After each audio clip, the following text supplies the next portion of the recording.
தமிழ் உறவுகள் அனைவரையும் நம்பிக்கை குரல் சேனலுக்கு அன்புடன் வரவேற்கிறோம். தொடர்ந்து நம்ம சேனலில் வேலைவாய்ப்பு பற்றி தான் பார்த்துட்ருக்கோம். ஸோ இன்றைக்கி நம்ம என்ன பார்க்க போகிறோம் அப்படின்னா, மத்திய அரசுலேருந்து வந்திருக்கக்கூடிய ஒரு சூப்பரான வேலைவாய்ப்பு. ஆமாங்க, அதாவது வருங்கால வைப்பு நிதி நிறுவனத்தில் வேலைவாய்ப்பை நடத்தக்கூடியது யார் பார்த்தீங்க அப்படின்னா, யூபிஎஸ்சி மூலமாக இந்த ஜாபுக்கு செலெக்ஷன் பண்ண போகிறாங்க. ஸோ இந்த ஜாபுக்கு நம்ம அப்ளை பண்ணுறதுக்கு தேவையான குவாலிஃபிகேஷன் பார்த்தீங்க அப்படின்னா, ஏதாவது ஒரு டிகிரி படிச்சிருந்தாலே போதும், உடனே இந்த ஜாபுக்கு விண்ணப்பிச்சுக்கலாம். வாங்க வீடியோக்குள்ளே போகலாம்.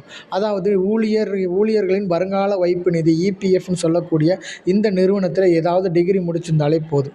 ஸோ இது யார் கண்டக்ட் பண்ணுறாங்க அப்படின்னா, யூபிஎஸ்சி மூலம் அசிஸ்டன்ட் ப்ரொவிடென்ட் ஃபண்ட் கமிஷனர் பதவிக்கு 80 காலியிடங்கள் அறிவிப்பு கொடுத்துருக்காங்க. ஏதாவது டிகிரி முடிச்சிருந்தாலே போதும். மாத சம்பளமாக 56,100 முதல் 1,77,500 வரை வழங்கப்படும் அப்படிங்கிறத சொல்லியிருக்காங்க. இந்த ஜாபுக்கான அப்ளை பண்ணுறதுக்கு தகுதியும் விருப்பம் உள்ள நபர்கள் 22/8/2026 11/9/2026 மாலை 6 மணிக்குள்ளே நாம் இந்த ஜாபுக்கு அப்ளை பண்ணிக்கணும். ஓகே, ஸோ இது என்ன நிறுவனம் பார்த்தீங்க அப்படின்னா, union public service commission UPSC மூலமாக எம்ப்ளாயீஸ் ப்ரைவேட் ஃபண்ட் ஆர்கனைசேஷனில் வேலை கொடுத்துருக்காங்க. முற்றிலும் பார்த்திங்கன்னா இது மத்திய அரசோட வேலை. மொத்த காலி பணியிடங்கள் 80 பணியிடங்கள் கொடுத்துருக்காங்க. ஸோ பணியிடம் பார்த்திங்கன்னா இந்தியா முழுவதும் ஜாப் பணியமர்த்தப்படும் அப்படிங்கிற சொல்லியிருக்காங்க. இந்த ஜாபுக்கு அப்ளை பண்ணக்கூடிய ஆரம்ப தேதி 22/8/2026 கடைசி தேதி 11/9/2026 வரைக்கும் நாம் அப்ளை பண்ணிக்கலாம். என்னென்ன பதவின்னு பார்த்துடலாம். இப்போ first assistant provident fund commissioner பதவிக்கு பார்த்தீங்க அப்படின்னா, சம்பள விகிதம் 56,100 1,77,500 வரைக்கும் கொடுத்துருக்காங்க. அது மட்டும் இல்லைங்க, இதுக்கான காலி பணியிடங்கள் 80 பணியிடங்கள் கொடுத்துருக்காங்க. கல்வி தகுதியை பொறுத்த வரைக்கும் எனி டிகிரி முடிச்சிருந்தாலே போதும், இந்த ஜாபுக்கு நாம் அப்ளை பண்ணிக்கலாம். வயது வரம்பை பொறுத்த வரைக்கும் 35 வயதுக்கு மேற்படாதவராக இருக்கணும்னு சொல்லியிருக்காங்க. வயது தளர்வும் கொடுத்துருக்காங்க. எஸ்சி எஸ்டி பிரிவுக்கு 5 ஆண்டுகளும் ஓபிசிக்கு 3 ஆண்டுகளும் கொடுத்துருக்காங்க. அதே மாதிரி ஃபிசிக்கல் கேண்டிடேட்ஸுக்கும் தளர்வு கொடுத்துருக்காங்க. ஓகே, இந்த ஜாபுக்கு நம்ம அப்ளை பண்ண போகிறோம் அப்படின்னா, இதுக்கான விண்ணப்ப கட்டணத்தை நம்ம தெரிஞ்சுக்கணும் இல்லையா? ஸோ விண்ணப்ப கட்டணம் பார்த்தீங்க அப்படின்னா 25 ரூபா நம்ம கட்டணும். அதே இது ஃபீமேல் எஸ்சி எஸ்டிக்கு அந்த கட்டணமும் கிடையாதுன்னு சொல்லியிருக்காங்க. ஓகே, அப்போ இந்த ஜாபுக்கு எப்படி தேர்வு செய்வாங்க பார்த்தீங்க அப்படின்னா, முற்றிலும் பார்த்திங்கன்னா ரெக்ரூட்மெண்ட் டெஸ்ட், அதாவது ஸ்கில் டெஸ்ட் கண்டக்ட் பண்ணுறாங்க. ஸோ இந்த ஸ்கில் டெஸ்ட்டில் பாஸ் பண்ணவங்களுக்கு மட்டும்தான் இன்டர்வியூ கண்டக்ட் பண்ணுவாங்க. ஸோ இந்த 2 இதுலேயும் வெயிட்டேஜ் பார்த்துட்டு யார் அதிகப்படியான மார்க் எடுத்திருக்காங்களோ அவங்களுக்கு இந்த ஜாப் வழங்கப்படும் அப்படிங்கிறத மென்ஷன் பண்ணியிருக்காங்க. ஸோ முக்கியமான தேதிக்கு ஆரம்ப தேதி 22/8/2026 முதல் லாஸ்ட் டேட் ஆன 11/9/2026 மாலை 6 மணிக்குள்ளே நாம் இப்போ அப்ளை பண்ணிக்கிடணும். ஓகே, எப்படி அப்ளை பண்ணுறது அப்படின்னா, ஈஸியான வழி சிம்பிள் தான். ஃபஸ்ட்டு யூபிஎஸ்சியோட அதிகாரப்பூர்வமான இணையதளத்துக்கு போகணும். ஸோ அதில் ரெக்ரூட்மெண்ட் அப்படிங்கிறத கிளிக் பண்ணோன்னா ஆன்லைன் ரெக்ரூட்மெண்ட் அப்ளிகேஷன் அப்படிங்கிறத நம்ம கிளிக் பண்ணுறோம். ஸோ பண்ணதுக்கப்புறமா நமக்கு ஒரு ஓடிஆர் க்ரியேட் ஆகிடும். அதாவது ஒன் டைம் ரெஜிஸ்ட்ரேஷன் க்ரியேட் பண்ணுவோம். அப்படி க்ரியேட் பண்ணிட்டோம் அப்படின்னா அதை வச்சு நம்ம ஃபர்தராக லாகின் பண்ணிக்கலாம். ஸோ இந்த ஒன் டைம் ரெஜிஸ்ட்ரேஷனுக்கு வந்திருக்கக்கூடிய ஐடி பாஸ்வேர்டு வச்சு நம்ம லாகின் பண்ண போகிறோம். ஓகே, யூபிஎஸ்சி ரெக்ரூட்மெண்ட் டெஸ்ட் விண்ணப்பங்களுக்கு ஓடிஆர் பதிவு செய்த பின்னர் அப்ளிகேஷன் ஃபார்மை பூர்த்தி செய்யும் நடைமுறையை பயன்படுத்தப்படுகிறது. அதாவது அசிஸ்டன்ட் ப்ரொவிடென்ட் ஃபண்ட் கமிஷனருக்கு இபிஎஃப்ஓ பதவியை தேர்வு செய்து விண்ணப்ப படித்த நிரப்பணும். ஆன்லைனே நம்ம அப்ளை பண்ணணும். தேவையான சான்றிதழ் மற்றும் புகைப்படங்கள், கையொப்பம் அப்படிங்கிறத எல்லாம் நம்ம செய்யணும். அதே மாதிரி விண்ணப்ப கட்டணத்தை ரூபாய் 25 கட்டணத்தை செலுத்தணும். அது ஆன்லைன் முறையில் தான் செலுத்தணும் அப்படிங்கிறதையும் சொல்லியிருக்காங்க. ஓகே, ஸோ எப்படி நம்ம விண்ணப்பிக்கணும் அப்படிங்கிறத நம்ம பார்த்துருவோம். ஸோ இது இதுக்கான அஃபிஷியலாக கொடுத்துருக்கக்கூடிய இணையதள முகவரி. ஸோ இந்த இணையதள முகவரியில் தான் போயிட்டு யூபிஎஸ்சி சார்பாக நடத்தக்கூடிய இந்த இபிஎஃப் அப்படிங்கிற நிறுவனத்துக்கு நாம் அப்ளை பண்ண முடியும் அப்படிங்கிறத சொல்லியிருக்காங்க. ஓகே, ஸோ அது மட்டும் இல்லைங்க, இதுக்கான அதிகாரப்பூர்வ இணையதளம் என்னங்கிறத பார்த்துடலாம். அதே மாதிரி இதுக்கான அறிவிப்பும் கொடுத்துருக்காங்க. ஸோ அறிவிப்புலேயும் நம்ம என்னென்னு பார்த்துக்கலாம். ஸோ இதில் கொடுத்துருக்காங்க பாருங்கள், யூனியன் பப்ளிக் சர்வீஸ் கமிஷன்லேருந்து நடத்தக்கூடிய இந்த இபிஎஃப் எக்ஸாமை தான் நமக்கு சொல்லியிருக்காங்க. ஓகே, ஸோ இதில் நம்ம ஃபஸ்ட்டு எப்படி ரிஜிஸ்ட்ரேஷன் பண்ணணும் அப்படின்னா, ஈஸியான மெத்தட் தான்.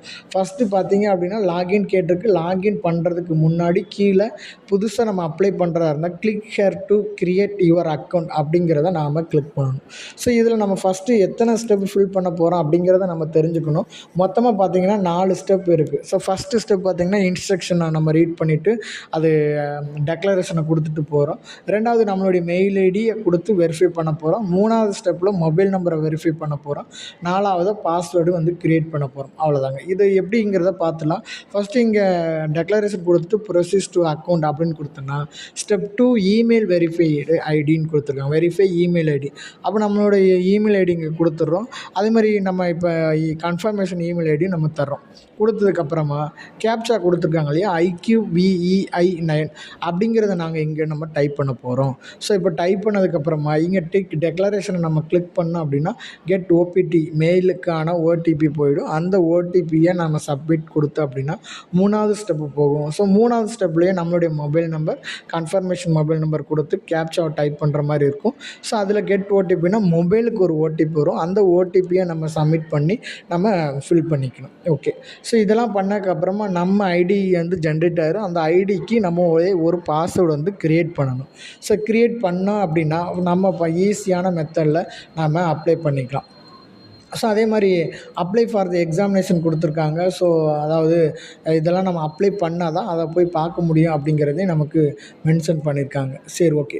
ஸோ அது மட்டும் இல்லைங்க, இந்த ஜாபுக்கான நம்ம அதிகாரப்பூர்வ அறிவிப்பு கொடுத்துருக்காங்க. அதாவது இதுக்கான இதான் அஃபிஷியலாக கொடுத்துருக்கக்கூடிய நோட்டிஃபிகேஷன். இந்த நோட்டிஃபிகேஷனில் வந்து நமக்கு ஃபுல் டீட்டெயில்ஸும் மென்ஷன் பண்ணியிருக்காங்க. நான் டெக்ஸ்கிரிப்ஷனில் இதை கொடுத்துட்றேன். ஓகே. ஸோ இம்பார்ட்டன்ட் டேட் வந்து கொடுத்துருக்காங்க. ஸோ இந்த அதாவது பார்த்திங்க அப்படின்னா அப்ளிகேஷனை நம்ம ஃபில் பண்ணதுக்கப்புறம் pen and paper based recruitment test conduct பண்ணும்போது shortlist the candidates for interview for recruitment to the post for assistant private fund commissioner. So அப்போ ரிட்டர்னிங் டெஸ்ட் வந்து ஃபஸ்ட்டு கண்டக்ட் பண்ணுறாங்க. அந்த ரிட்டர்னிங் டெஸ்ட் வந்து பார்த்திங்க அப்படின்னா நம்ம யூஸிங் பென் வச்சு தான் எழுதுகிறோம். அதில் செலக்ட் ஆனவங்களுக்கு தான் 2வது பார்த்திங்கன்னா இன்டர்வியூ வந்து நமக்கு கண்டக்ட் பண்ண போகிறாங்க. ஓகே. ஸோ இன்டர்வியூ கண்டக்ட் பண்ணுறாங்க. ஸோ அதுக்கப்புறம் என்ன பண்ணுவாங்க அப்படின்னா த கமிஷன் ஆன 20/12/2026 இந்த scheme syllabus weightage for the recruitment test along with the other important information as given the appendix 1 அப்படிங்கிறத டிஸ்பிளே பண்ணுற மாதிரி கொடுத்துருக்காங்க. ஓகே. ஸோ யாரெல்லாம் அப்ளை பண்ணால் இந்தியன் சிட்டிசனாக இருக்கணும். ஏஜ் லிமிட்டையும் நம்ம பார்த்துட்டோம். மினிமம் எசென்சியல் குவாலிஃபிகேஷன் பார்த்திங்க அப்படின்னா டிகிரி முடிச்சிருந்தாலே போதும். ஸோ டிகிரி முடித்தவங்க இந்த போஸ்ட்டுக்கு நம்ம அப்ளை பண்ணுறதுக்கு எலிஜிபிள் அப்படிங்கிறத கொடுத்துருக்காங்க. ஓகே. அது மட்டும் இல்லைங்க, அடுத்தது பார்த்திங்க அப்படின்னா இதுக்கு நம்ம அப்ளை பண்ணுறதுக்கு இதுக்கான அஃபிஷியல் இணையதளம் upsc.nic.in/ORA அப்படிங்கிறத கிளிக் பண்ணோம் அப்படின்னா 1 டைம் ரிஜிஸ்ட்ரேஷன் நம்ம ஃபில் பண்ணுறோம். 1 டைம் ரிஜிஸ்ட்ரேஷன் பண்ணதுக்கப்புறம் ஃபர்தராக பார்த்தோன்னா லைவ்லேயே ஃபோட்டோ வந்து கேப்சர் பண்ணணும். ஸோ கேப்சர் பண்ணி தான் நாம் இந்த ஜாபுக்கு வந்து அப்ளை பண்ண போகிறோம். அதே மாதிரி அப்லோட் ஆஃப் த சிக்னேச்சர் நம்மளுடைய சைனை வந்து நம்ம அப்லோட் பண்ணுற மாதிரி இருக்கும். ஓகே.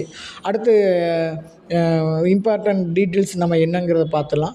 அப்ளிகேஷன் ஃபீஸ் தான் நம்ம அப்போயே பார்த்துட்டோம் இல்லையா. ஸோ SC ST உமன்ஸுக்கு வந்து எக்ஸாமினேஷன் ஃபீஸ் எதுவுமே கிடையாது. அதர் கேண்டிடேட்ஸ்க்கு பார்த்திங்க அப்படின்னா 25 rupees வந்து எக்ஸாம் ஃபீஸ் வந்து கண்டக்ட் பண்ணுறாங்க. ஓகேவா, ரைட். ஸோ ஃபீஸ் ஒன்ஸ் பெய்டுனா shall be not refund. So 25 rupees தான். ஸோ அதை நம்ம கவனமாக வந்து கட்டிக்கணும்னு சொல்லிட்டுருக்காங்க. ஓகே. அடுத்தது பார்த்திங்க அப்படின்னா ஸ்க்ரைபுக்கான சம் இன்ஸ்ட்ரக்ஷனும் கொடுத்துருக்காங்க. அடுத்து centre for recruitment for the test. இந்த டெஸ்ட்டு எழுதும்போது ரிட்டர்னிங் டெஸ்ட்டு தான் சரியா. அந்த ரெக்ரூட்மெண்ட் டெஸ்ட் கண்டக்ட் பண்ணும்போது எங்கெல்லாம் சென்ட்ரு இருக்கும் அப்படிங்கிறத நமக்கு சொல்லியிருக்காங்க. நமக்கு நிறையா வந்து எல்லா ஸ்டேட் வைஸும் நமக்கு கொடுத்துருக்காங்க. இப்போ நம்ம தமிழகத்தை பொறுத்த வரைக்கும் பார்த்திங்க அப்படின்னா மதுரையில் கொடுத்துருக்காங்க. ஸோ அடுத்தது பார்த்திங்கன்னா திருச்சியில் கொடுத்துருக்காங்க, வேலூரில் கொடுத்துருக்காங்க. ஸோ இந்த மாதிரி முக்கியமான பிளேஸு கோயம்புத்தூரில் கொடுத்துருக்காங்க, சென்னை. ஸோ நம்ம முக்கியமான பிளேஸ்லலாம் நமக்கு வந்து கொடுத்துருக்காங்க. ஸோ எங்கன்னா ஃபஸ்ட்டு சென்னையில் எக்ஸாம் சென்டர் இருக்கும் 12, அதாவது கொடுத்துருக்காங்க. கோயம்புத்தூரில் 56 சென்டர் கொடுத்துருக்காங்க. ஓகேங்களா. சென்டர் கோடு வந்து 56 கொடுத்துருக்காங்க. அடுத்தது பார்த்திங்க அப்படின்னா நமக்கு நிறையா வந்து தமிழ்நாட்டிலே நிறையா கொடுத்துருக்காங்க. நம்ம அதை தான் இப்போ நம்ம பார்த்துக்கிட்டு இருக்கோம். ஸோ அதுக்கப்புறம் மதுரையில் கொடுத்துருக்காங்க. மதுரைக்கு அப்புறம் பார்த்திங்க அப்படின்னா நமக்கு வேறு தமிழ்நாட்டில் பொறுத்த வரைக்கும் மதுரைக்கு அப்புறமா எங்கே இருக்குது அப்படின்னா, ஸோ மதுரைக்கு அப்புறமா தேனியில் கொடுத்துருக்காங்க. தேனிக்கு அப்புறமா பார்த்திங்க அப்படின்னா திருச்சியில் கொடுத்துருக்காங்க. திருச்சிக்கு அப்புறம் பார்த்திங்க அப்படின்னா வேலூரில் கொடுத்துருக்காங்க. ஸோ அடுத்ததாக பார்த்திங்க அப்படின்னா நமக்கு தமிழ்நாட்டில் பொறுத்த வரைக்கும் இவ்வளோ சென்டர்ஸ் வந்து கொடுத்துருக்காங்க. நமக்கு அங்கே தான் எக்ஸாம் வந்து கண்டக்ட் பண்ணுற மாதிரியும் சொல்லியிருக்காங்க. ஓகே, கேண்டிடேட்ஸ் வந்து அவங்க என்னெல்லாம் ஃபாலோ பண்ணணும் அப்படிங்கிறது மென்ஷன் பண்ணிட்டாங்க. ஆன்சர் நம்ம எக்ஸாம் எழுதும்போது for both writing and marking answer இந்த OMR ஷீட்டில் தான் நம்ம எழுத போகிறாங்க. ஸோ அதை ரிட்டன் டெஸ்ட்டும் இருக்கும், அதே மாதிரி ஆப்ஷன்ஸ் ஆன்சரும் இருக்கும். நம்ம அதில் நம்ம பிளாக் கலரில் பால் பாயிண்ட் பெண்ணை வச்சு தான் நம்ம OMR ஷீட் வந்து ஃபில் பண்ணுற மாதிரி இருக்கும். ராங் ஆன்சர் பார்த்திங்க அப்படின்னா candidate should note 3 will be penalty. Negative mark வந்து for wrong answer mark by the candidates இந்த அப்ஜெக்டிவ் டைப்பில் ராங் கொஸ்டின் பண்ணாங்க அப்படின்னா அதுக்கு பெனால்ட்டி கொடுப்பாங்க. ஸோ 1 மார்க் அப்படிங்கிற பெனால்ட்டி இருக்கும். ஸோ அதில் கரெக்டான ஆன்சர் மட்டும் நம்ம எழுதணும். அதே மாதிரி face authentication for candidate at the examination venue. Interview ஹாலில் வந்து ஃபேஸ் ஆத்தென்டிகேஷன் ரொம்ப முக்கியம். ஸோ ஆதாரில் நம்ம ஃபோட்டோ கொடுத்துருவோம், எதுவும் அப்டேட் பண்ணுறதா இருந்தால் நம்ம இப்போயே அப்டேட் பண்ணி வச்சுக்கிறது நல்லது. அடுத்து ஸ்கீமு. இந்த டெஸ்ட் வில் பி 2 ஹவர்ஸில் நடக்கும். அதே மாதிரி all question will be carry equal mark தான். Test will be objective type question with multiple choice of answer இருக்கும். Medium of test will be English and Hindi. There will be penalty for wrong answer கொடுப்பாங்க. Every wrong answer will carry a deduction of 1/3 of the mark கொடுத்துருக்காங்க. So அப்போ கரெக்டான answer மட்டும் கொடுத்துருக்கணும். இந்த ஜாப்புக்கு நம்ம apply பண்ணக்கூடிய சிலபஸ் கொடுத்துருக்காங்க. சிலபஸை பொறுத்த வரைக்கும் ஜென்ரல் இங்கிலீஷு, அதுக்கப்புறம் இந்தியன் கல்ச்சரல் சம்மந்தமாக இருக்குது, டெவலப்மெண்ட் இஷ்யூ சம்மந்தமாக இருக்குது, கவர்மெண்ட் ஆஃப் கன்ஸ்டியூஷன் இருக்குது, எலிமெண்ட்ரி மேத்தமெட்டிக்ஸ் அதாவது statistics, general mental ability, industrial relations, labour codes, principle of accountancy, current events, current அஃபேர்ஸ்னு சொல்லுவோம் இல்லையா. ஸோ அதெல்லாம் வந்து நமக்கு கண்டக்ட் பண்ணுறாங்க. ஓகேவா, ரைட். ஸோ அதே மாதிரி இன்டர்வியூ ஃபார் த கேண்டிடேட்ஸ் பார்த்திங்க அப்படின்னா 50 அண்ட் எபோவ் எடுக்கணும். ஜென்ரல் பிரிவுங்க. ஓபிசியாக இருந்தால் 45 அண்ட் எபோவ், SC STயாக இருந்தால் 40 எபோவ் இருந்தாலே போதும், நாம் இந்த ஜாபுக்கு அப்ளை பண்ணிக்கலாம். ஸோ அவ்வளோதாங்க. இந்த ஜாப் பற்றின டீட்டெயில்ஸ் நமக்கு பிடிச்சிருக்குன்னு நினைக்கிறேன். ஸோ இதில் முழுமையாக நம்ம பார்த்துட்டோம். ஸோ நம்ம இது போன்ற வீடியோகள் உங்களுக்கு வரணும் அப்படின்னா நம்ம சேனலை சப்ஸ்கிரைப் பண்ணிக்கோங்க. மீண்டும் ஒரு நல்ல வீடியோவில் உங்களை சந்திக்கிறேன். நன்றி, வணக்கம்.